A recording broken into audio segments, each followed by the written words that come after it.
Hello again, folks. I'm Mr. Tim, and this is Everyday AI with Mr. Tim and Professor T. This is a place where we take real questions and real problems from everyday life and solve them using AI in simple, practical ways. In this episode, we'll see what AI actually is and explain it for everyday people like us. So let's slow this down for a minute because I'm realizing something important. Most everyday folks have no idea what they're actually talking to when they use AI. They think it's magic or guessing or spying or dangerous or just for tech people. And because of that, they never get the results they should be getting. So today, I'm going to explain plainly what AI actually is, how it knows so much, and why you matter the most. No hype, no buzzwords, just common sense.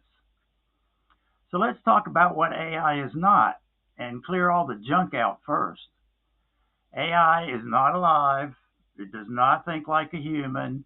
It does not have awareness, does not have opinions, and it does not decide things on its own.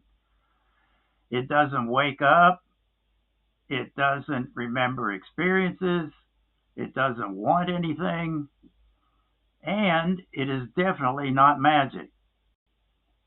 If someone tells you otherwise, they don't understand it. So, what AI actually is, here's the clear explanation.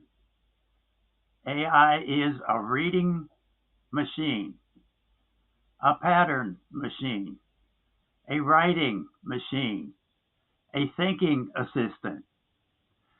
It reads what you type, it compares that to patterns it has seen before, and it gives you the most likely useful response based on how you talk to it. That's very important, and that's it. AI is basically a second brain that's very good at explaining things, breaking things down, cleaning things up, organizing thoughts, writing for you, teaching you, solving problems for you step by step. But this part really matters. AI does not think for you. AI thinks with you. So, how in the world does AI know so much?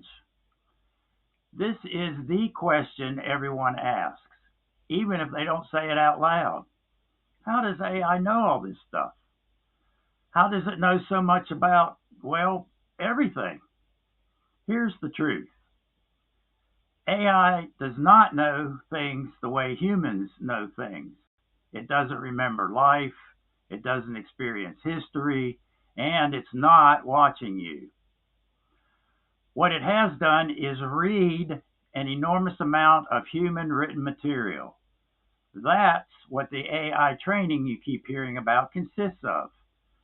AI has read books and manuals, articles and scientific papers, how-to guides, public information, basically explanations written by millions of people over hundreds, certainly thousands of years.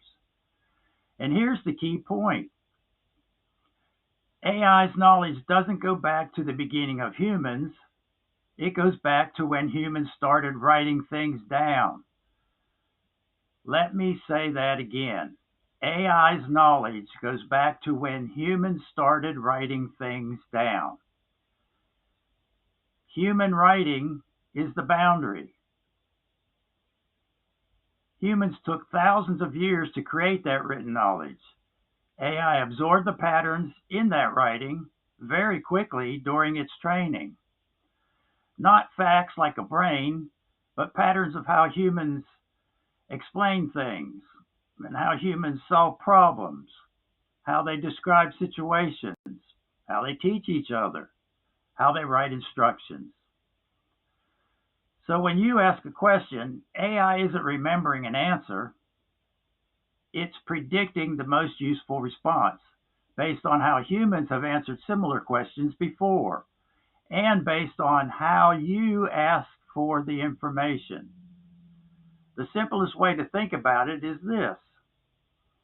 AI is like the world's biggest reference library, combined with a writing and explanation assistant. It's a writing and explanations assistant. It understands language patterns, not life. Why do people get bad answers? This is where most people trip up. They treat AI like a vending machine. They throw in a vague question and expect a perfect answer. That's not how it works. If you talk sloppy, you get sloppy. If you give no details, you get generic answers. If you don't steer it, AI fills in the gaps. And when it fills in gaps, people say, see, AI just makes stuff up. No, it doesn't. You just don't stay in the driver's seat. AI is a conversation, not a command. AI is not a search engine. This is the biggest misunderstanding of all. AI is not Google. Google gives you links. AI gives you work product. Google shows you information. AI organizes your information. Google answers what it thinks you ask. AI answers what you meant if you correct it. Google is static. AI adapts. So here's the line to remember. Google gives you links. AI gives you solutions. That's not search. That's assistance. So what can AI do for everyday people? This is where it becomes practical. AI can help with so many things. Medical terms explained in plain English, insurance forms, government letters, tech problems, budgeting, grocery planning, emails, resumes, organizing your day, explaining homework to the kids, fixing mistakes, and learning anything faster. The list goes on and on and on. You don't need to be technical. You don't need to know computers. You just need to know how to ask for what precisely you want and how to stay engaged. And that's why you must stay in control. This part matters the most. You must stay in control.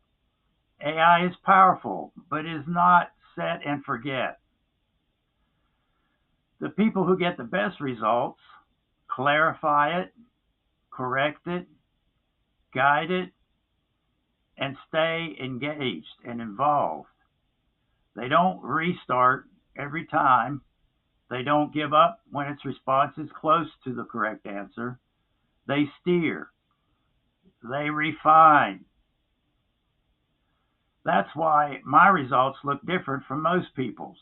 Not because I'm smart, but because I stay in the driver's seat. AI is powerful, but you are the driver.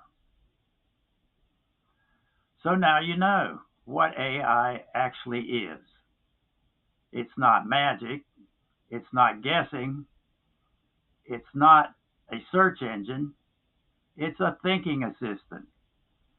A thinking assistant that works as clearly as you do and only as well as you guide it.